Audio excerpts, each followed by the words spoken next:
Hello, my name is Ismael Arroyo Jr., and I will be doing a complex project. Um, as you can see, this is my outline. We're going to have an abstract, an introduction, history, mathematical tools, definitions, important theorems of field, which basically you're going to see how we apply complex numbers in mathematics, then the actual application in mathematics, reflection, a conclusion. That's basically it. Now, in abstract, as an abstract, well, basically what we want in this project is for the reader or the listener to take a learning experience or have a refresher recap of the topic complex numbers. Um, our introduction will be, well, um, have you imagined doing summations, multiplications, divisions, subtractions in your head? What would you call the numbers that you see? Imaginary numbers? Well, you can't really call them imaginary numbers because imaginary numbers are part of complex numbers. So a complex number is composed of a real part and an imaginary part. So as you can see here, A, let A be a real number, constant, right? B also be a constant.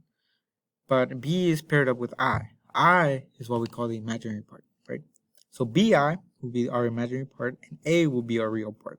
So I is basically the square root of -1, right?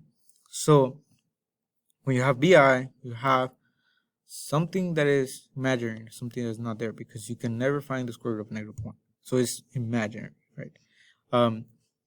Now, what does this do to our realm of numbers? Well, basically our elementary math, our algebra, calculus, geometry, everything that involves math gets expanded by a lot, by an imaginary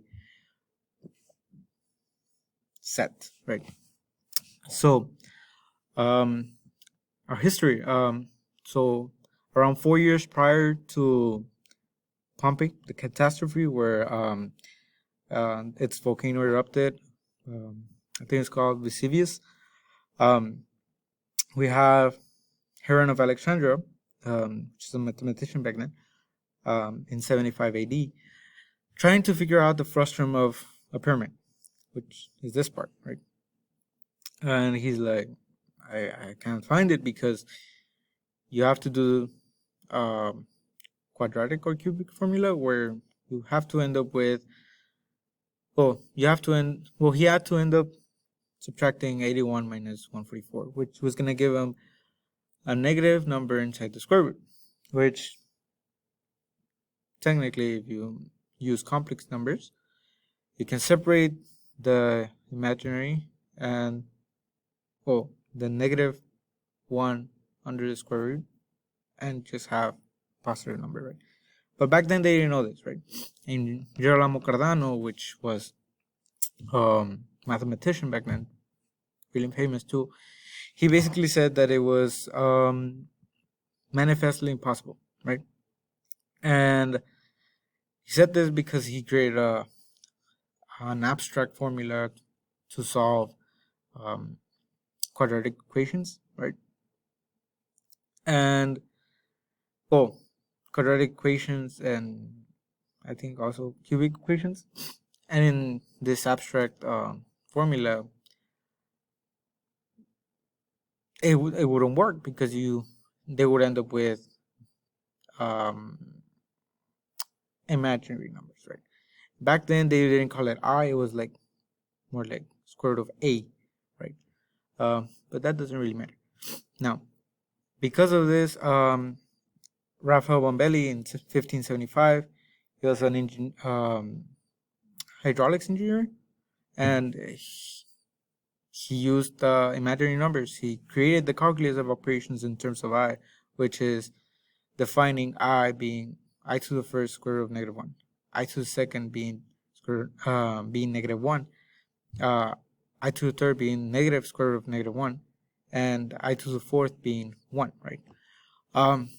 when he defined this, he was able to solve a problem that Girolamo Cardano thought that was unsolvable. So because of this,